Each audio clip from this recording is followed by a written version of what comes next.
তো বন্ধুরা কেমন আছো তোমরা? আশা করছি অনেক ভালো আছো। তো বন্ধুরা আজকের এই ভিডিও আমি তোমাদের মধ্যে শেয়ার করতে চলেছি যে তোমরা ক্লাস 11-12-এর যারা স্টুডেন্ট রয়েছো তারা ট্যাবের টাকাটা কবে পেতে চলেছো, আর কি কারণে তোমাদের ট্যাবের টাকার সিদ্ধান্ত বাতিল হলো, এবং তোমাদের যে ট্যাবের টাকা সম্বন্ধে কীভাবে তোমাদের কত অ্যাপ্লাই হয়েছিল, কত টাকা তোমাদের জন্য বরাদ্দ হয়েছিল সেসব বিষয়ে।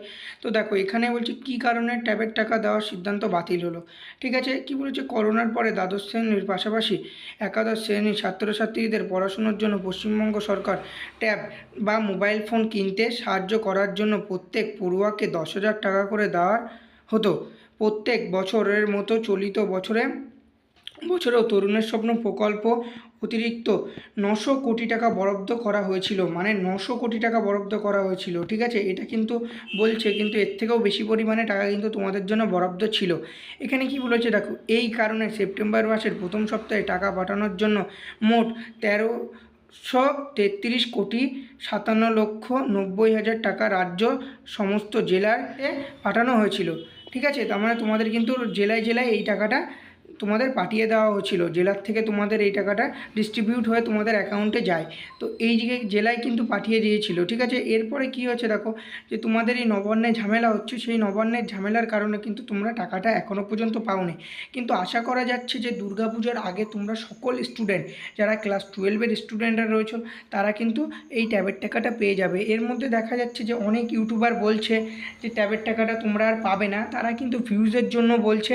অনেক ইউটিউব চ্যানেলে তোমাদের অন্য অন্য নোটিফিকেশান নিজেদের থেকে তৈরি করে সেগুলো বলে দিচ্ছে, কিন্তু সেগুলো কিন্তু সব ভুয়ো নোটিশ। ঠিক আছে, এইবার কিন্তু তোমরা তোমাদের ট্যাবের টাকার এটা কিন্তু ডিস্ট্রিবিউট হয়ে গেছে। তো সেহেতু কিন্তু তোমরা এই ট্যাবের টাকাটা তোমাদের যে বিল পাস করানো হয় সেই বিল পাস করানো কিন্তু হয়ে গেছে। তো সেহেতু তোমরা ট্যাবের টাকাটা অবশ্যই পাবে, তোমাদের একটু লেট হচ্ছে। এরপরে কি বলেছে, আর এই ট্রেজারিতে থেকেও সমস্ত টাকা পড়ুয়াদের ব্যাঙ্ক অ্যাকাউন্টে সরাসরি ঢুকে যেত।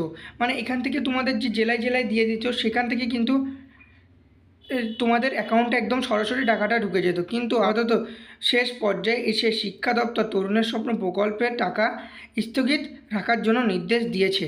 দেখো তোমাদের যে টাকাটা দেওয়ার হতো সেই টাকাটা যেহেতু তোমরা আর্টিকলের বিষয়ে সব নিউজ দেখছো, সেহেতু কিন্তু নবান্নের উপরে ভীষণ একটা আন্দোলন চলছিল। সেহেতু কিন্তু তোমাদের এই টাকাটা নবান্নর থেকেই কাজ করাচ্ছে, যে এই টাকাটা কোন জায়গায় কত টাকা যাবে, কোন স্কুলে কত স্টুডেন্ট আছে, কোন স্কুল থেকে কত স্টুডেন্ট অ্যাপ্লাই করেছে ট্যাবের টাকার জন্য, সেসব বিষয়গুলো কিন্তু তোমাদের সবই নবান্নে থেকে পাঠানো হয়। তো সেহেতু কিন্তু নবান্নেই যখন এত আন্দোলন চলছিল তার জন্য কিন্তু তোমাদের ট্যাবের টাকাটা দেওয়া বন্ধ হয়েছে আপাতত, কিন্তু এখনও কিন্তু তোমাদের বাতিল হয়নি, তোমাদের এর বিল পাসটা হয়ে গেছে। সেহেতু কিন্তু তোমরা ট্যাবের টাকাটা অবশ্যই পাবে, তোমরা নিশ্চিত থাকো যে তোমরা ট্যাবের টাকাটা পাবে। ঠিক আছে, আর বন্ধুদের মধ্যে এই ভিডিওটা অবশ্যই শেয়ার করো, কারণ তোমাদের বন্ধু যারা চিন্তিত রয়েছে, তোমরা কিন্তু দুর্গাপুজোর আগে ট্যাবের টাকাটা পেতে চলেছো। তো বন্ধুরা তোমরা যদি চ্যানেলে নতুন হয়ে থাকো তাহলে অবশ্যই চ্যানেলটিকে সাবস্ক্রাইব করো আর বন্ধুদের মধ্যে ভিডিওটাকে শেয়ার করো। আর আশা করছি তোমাদের ভিডিওটা ভালো লেগেছে, তাহলে ভিডিওটা ভালো লাগলে তোমরা ভিডিওটিকে অবশ্যই একটা লাইক করে দেবে। দেখা হচ্ছে নেক্সট ভিডিওয়।